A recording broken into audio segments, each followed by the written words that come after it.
Hey guys, and welcome back to my channel. So today we are going to be talking about why Tumblr sucks again, but much to my relief and probably yours, we are not going to be talking about things that need holy water. This is more silly in my point of view. So we're talking about Otherkin, and before we start, I found this Vice article that kind of explains what Otherkin are, so I figured we could look at it briefly so I'm not just throwing you into the deep end, although it's still going to be kind of the deep end. So, Otherkin are people too, they just identify as non-human. We talk to the internet residents who feel more like foxes, dragons, and cats than members of Homo sapiens. Otherkin are people who identify as partially or entirely non-human. A dragon, a lion, a fox, you name it, there's probably someone out there who feels like they are more these things than they are human. The Otherkin community can be found on Reddit, Tumblr, TV tropes, and other online forums. The popularity of Otherkin phenomena seems to have been steadily increasing, particularly on Tumblr, since 2012. So then he spoke to this guy on Reddit who said, "I am a red foxkin who was, as we call, awakened about a year ago." He said that that awakening felt at the very least relieving because everything seemed to come together for me. I started getting odd dreams where I could change physically into a fox, like they were very realistic, honestly, and after a while in real life it felt quite real, like I actually had a tail, I actually had ears, I actually had paws. At first it was one of those things I freaked out over, and then after all I was like, I'm just gonna play with my tail for a minute. Every so often John says he gets mental shifts. I could just be at home and then all of a sudden click, the fox part of me just comes out for a while and then it just goes. So this is interesting. What does it even mean for a fox part of you to come out? Does that mean that there's obviously there's a mental shift, but why, how do you know to attribute that to a fox? You know what I mean? I don't know. To me, this is a form of escapism, and it is a form of replacement, of filling a hole. Something is up, essentially. Anyways, let's look at some Tumblr examples. Also, thank you so much. There's a best friend of mine who helped me do this research. Thank you. You know who you are. So this was an ask, and it says, "So I have a problem. I'm a woman, and unfortunately, I'm factkin with Hitler. I don't get any urges to gas people or anything like that, but every time I find someone is a Jew, I need to walk away, for I get a terrible urge to strangle them, and I don't because I don't want to start World War II over again after how that turned out. What should I do? Also, is it still possible for me to be a feminist if I'm kin with a straight cis white male? If you don't want to actually enact violence upon Jews, I'd recommend staying away from them for the most part. However, if someone close to you, such as a friend or family member, is a Jew, try to calm yourself by thinking of the numbers of Jews that were already killed, so there's no need to just kill that one that you're with. It's definitely possible for you to be a feminist. Don't let your gender or your kin type get in the way of supporting women." What does factkin even mean? Individuals that identify spiritually or psychologically as a person who currently lives or has lived. Okay, so technically, then this person identifies with Hitler. So this person should know everything there is to know about Hitler, even his most intimate things, right? Because they are like a previous Hitler. I don't know, this is confusing to me. Either way, this person to me is trying to escape from the fact that they are pretty much a racist, or at least discriminatory of Jewish people, and they're trying to find a reason for it, because honestly, this sounds like such crap. Okay, so this is a dialogue, and it says, "Person, I'm an abuse victim. Me, hearts, hearts, emojis, me too, bitch, full support. Person, because I'm fiction kin and I was abused in my canon. Me, knife, knife, knife emoji, no."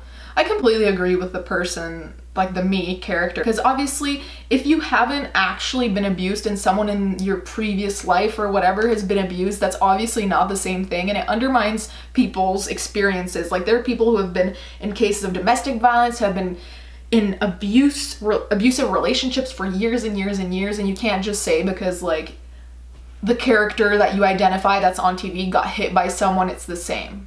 No. Okay. This was another ask. "The feeling when you want to scream but out of the mouths that you don't have in this human body." Really?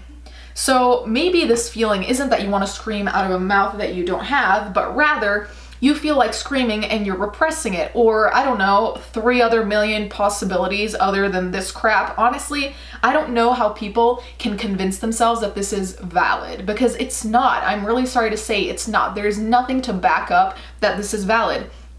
And before anyone says, you know, like maybe this is a coping mechanism, blah, blah, I actually looked into that. And here there was an ask, and the person asks like why being otherkin isn't a coping mechanism. And it says here that the identity has nothing to do with coping. And while some people find that parts of their identity help them cope in some situations, it's not the main focus, and the entirety of otherkinity isn't something people intentionally choose as a coping mechanism. Okay, so it's not even used for that. I wouldn't even care if it were a coping mechanism, whatever. People need to do what gets them through the day, but this just isn't that.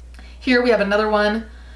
Because of some messages I've been getting, we dragons are proud, but we are not bigoted or narrow-minded. Being draconic does not excuse homophobia, racism, transphobia, ableism, xenophobia, or any form of discrimination. Your voice is loud. Make sure you represent our kind well.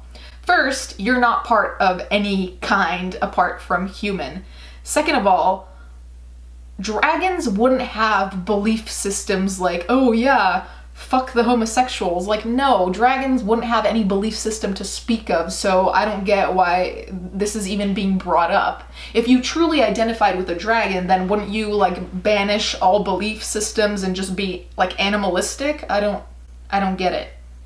I mean, I'm glad that dragons aren't against same-sex couples, but would dragons care? No.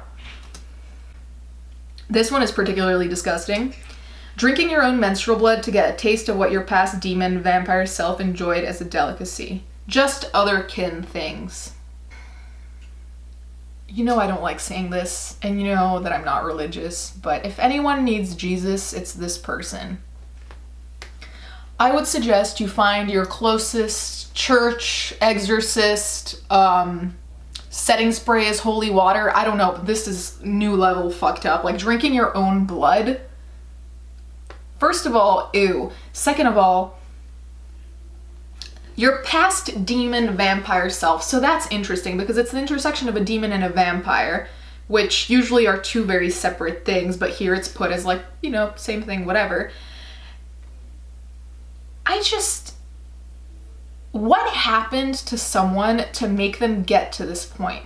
Because the thing is, it does seem like a very intense form of escapism to me, but aside from that, it seems very inconsistent. Because like what we said with the dragon thing, and even with the guy who thinks he's a red fox, it's like if you are, or were apparently an animal in a previous life, or whatever you want to call it, if you are claiming to be an animal, wouldn't you adopt everything that the animal does, or is it selective? Because it seems to be selective. And honestly, it almost seems like these people are kind of trying to be another gender. Like, I don't identify as man, I don't identify as woman, I don't identify as human. Like, how far is this gonna go? You know, like, can I just identify as like dead inside, so I'm dead, I'm not man, woman, or human, I'm just dead? Like, is that valid too now? I don't know what to say about all this, guys. Let me know what you think, and also let me know if there's any catchphrase that you think I've said enough for it to be a catchphrase, because I feel like I've said a lot of times a new day, a new shit show, but yeah, I'm not sure. Also, please, if you haven't, follow me on Twitter, because that's where I'm going to be able to take polls and kind of assess what it is that you guys want to see. So follow me on Twitter, the link is in the description, and thanks for watching.